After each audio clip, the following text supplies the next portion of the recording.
हर हर महादेव, जय श्री शंभू, राधे राधे। कैसे हैं आप सभी? आप सभी भी अपने घर में देवी देवताओं के आगमन के लिए नित्य अपने मंदिर में दीपक प्रज्वलित करते होंगे। घर के मुख्य द्वार पर भी कई महिलाएं दीप प्रज्वलित करती हैं, माँ तुलसी में भी दीप प्रज्वलित करती हैं। तो ऐसे में आप सभी के सवाल आ रहे थे। मैंने पहले एक वीडियो दिया था जिसमें कि हम बची हुई बत्ती का क्या करें, उसमें बचा हुआ जो तेल बच जाता है उसका क्या करें। इस बारे में आप सभी के बहुत सारे सवाल आ रहे थे।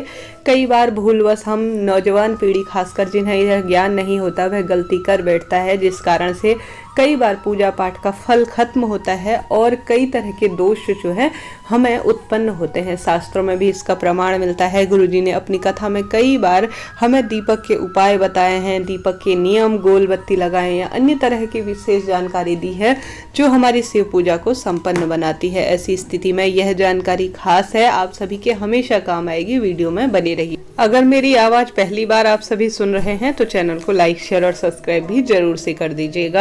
बहुत महत्वपूर्ण, हम सभी जानते हैं दीप प्रज्वलित करना होता है। दीपक प्रज्वलित होता है तो उसमें हमारे सभी देवी देवताओं का तेज बसता है। अगर दीपक प्रज्वलित करता है कई व्यक्ति या कई साधुजन तो यह भी बताते हैं कि दीपक में फूल बनना बहुत शुभ माना जाता है। देवी देवता इसमें दर्शन भी देते हैं।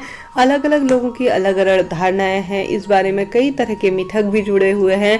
पूजा कैसे करें, पाठ कैसे करें, यह सबसे महत्वपूर्ण होता है। जितना इसको सही बनाया जाए उतना हमें फल देने वाला होता है। हमारे शास्त्रों में इन चीज़ों का नियम निर्धारित किया गया है। जब हम दीपक प्रज्वलित करते हैं तो हम घी का या तेल का, जैसी हमारी सामर्थ्य होती है उस अनुसार हम दीप प्रज्वलित करने का प्रयास करते हैं। अपने मुख से निरंतर मंत्रों का भी जाप करते हैं। हमें जिस तरह से आता है, शुद्ध गान आता है तो वैसे कर लेते हैं, या मंत्रों से या जिस तरह से भी हम करते हैं अपने देवी देवताओं का आवाहन अपने घर के मंदिर में करते हैं। कई लोग तो अन्य जगह जैसे पवित्र पेड़ों के नीचे, देवालय इत्यादि में भी प्रज्वलित करते हैं, परंतु आज इस वीडियो में सिर्फ घर पर दीप प्रज्वलित करने की ही हम बात करेंगे। अगर आप दीप प्रज्वलित करते हैं तो वह पूर्ण रूप से जल जाता होगा या उसमें कभी ना कभी थोड़ी सी बत्ती बच ही जाती होगी।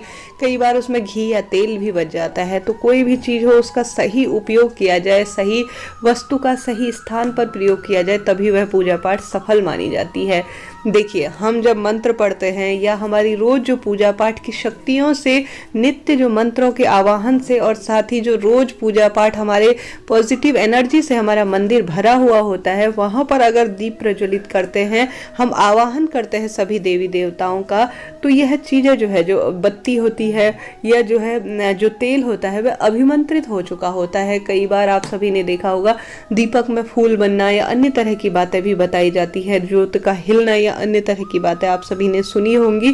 कई तरह की वीडियो यूट्यूब में आपको मिल जाएंगी। ऐसे में देवी देवता कई बार हमें दीपक के माध्यम से दर्शन भी देते हैं। ऐसी स्थिति में जो वह दीपक होता है उसमें बचा हुआ तेल और बची हुई बत्ती को जो है कई व्यक्ति क्या करते हैं, किसी पवित्र पेड़ के नीचे छोड़ देते हैं, नदी में प्रवाहित कर देते हैं, जिस कारण से वह नदी में जो जीव जंतु, जलीय जीव जंतु होते हैं, या पवित्र पेड़ के नीचे रखते हैं तो लाखों लोगों के पैर पड़ते हैं, हवा में इधर उधर बिखरते रहती है, जिस कारण से इसका दोष उत्पन्न कहा गया है। आजकल मिलावट की रुई इत्यादि आने लगी है, मिलावट का तेल आता है।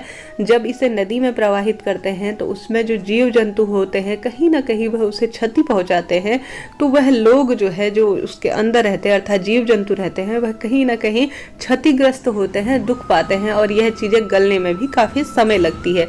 तो ऐसी स्थिति में अगर आपकी जो बत्ती है, अगर उसका रुई बच जाता है या सूत बच जाता है कच्चा, तो आप सभी को इसे जो है अपने घर के ही गमले में या अपने घर का ही कोई छोटा सा एरिया है जहाँ पर आप गड्ढा खोदकर इन सभी चीज़ों को जो है धरती में रख देते हैं, तो यह जो चीज़ें होती हैं मंत्रों की शक्ति से अभिमंत्रित और देवी देवताओं के स्पर्श से जो स्पर्श अभिमंत्रित चीज़ें होती है, वह अपने घर के ही मंदिर में या अपने घर के ही जो गमला होता है या घर का ही जो स्थान होता है, खेत खलिहानों में, उनमें ही सही चीज़ें समाहित हो जाती है। इससे खेती भी अच्छी होती है। जिस गमले में आप उसे छोड़ेंगे देवी देवताओं के स्पर्श से, उसमें जो है धीरे धीरे यह खाद का रूप ले लेंगी और किसी को यह नुकसान नहीं करेंगी।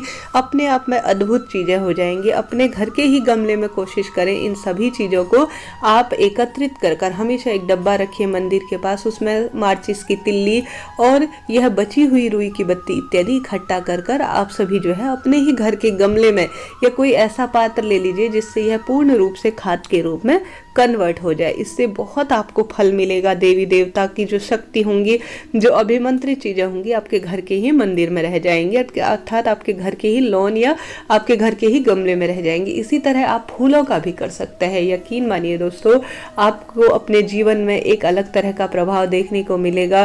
प्रत्यक्ष और अप्रत्यक्ष रूप से आप इसका लाभ पाएंगे। ऐसी जानकारी बहुत कम हम सभी को मिलती है। यह चीजें दुर्लभ होती हैं। कई लोग इन चीजों को जानते हैं, करते हैं और बहुत लाभ पाते हैं। यह भगवान के द्वारा जो बनाई गई चीजें हैं ना, जैसे कि पेड़ पौधे, मछली इत्यादि, इनमें भी भगवान का अंश विद्यमान है। अगर हम जाने अनजाने इनको नुकसान पहुंचाते हैं तो यह भी हमारी पूजा पाठ का जो है दोष हम सभी को प्राप्त करवाता है, इसका फल प्राप्त नहीं होता। तो क्यों ना ऐसा जो है अपने दिमाग का सही इस्तेमाल किया जाए और इन चीज़ों को अपने घर में ही रख लिया जाए, तो किसी को दोष उत्पन्न ना करते हुए यह हमेशा हमें फायदा ही करवाएंगी। इससे ज़्यादा आपकी इच्छा है, आप किस तरह से करना चाहते हैं, किसी पेड़ पर रखना चाहते हैं या किसी नदी में प्रवाहित करना चाहते हैं, तो यह आपकी इच्छा अनुसार है। परंतु मैं अपना कहूँ और शास्त्रों का अध्ययन कहूँ या जो है एक बहुत अच्छा यूज कहूँ, तो यह सबसे बेहतरीन यूज इस बत्ती का होगा। आप सभी की इच्छा है, मैंने अपनी तरफ से आपको पूर्ण ज्ञान देने का प्रयास किया। इसी तरह की रोचक जानकारी मेरे चैनल पर रोज जो है वीडियोस के माध्यम से मैं आपको देती हूँ। आपके लिए यह वीडियो उपयोगी रहा हो, कैसा लगा बताइएगा जरूर। आप किस टॉपिक पर अगला वीडियो चाहते हैं, यह भी मुझे कमेंट्स के द्वारा जरूर से बताइएगा। मिलते हैं इसी तरह की रोचक जानकारी के साथ। जय श्री राधे, हर हर महादेव।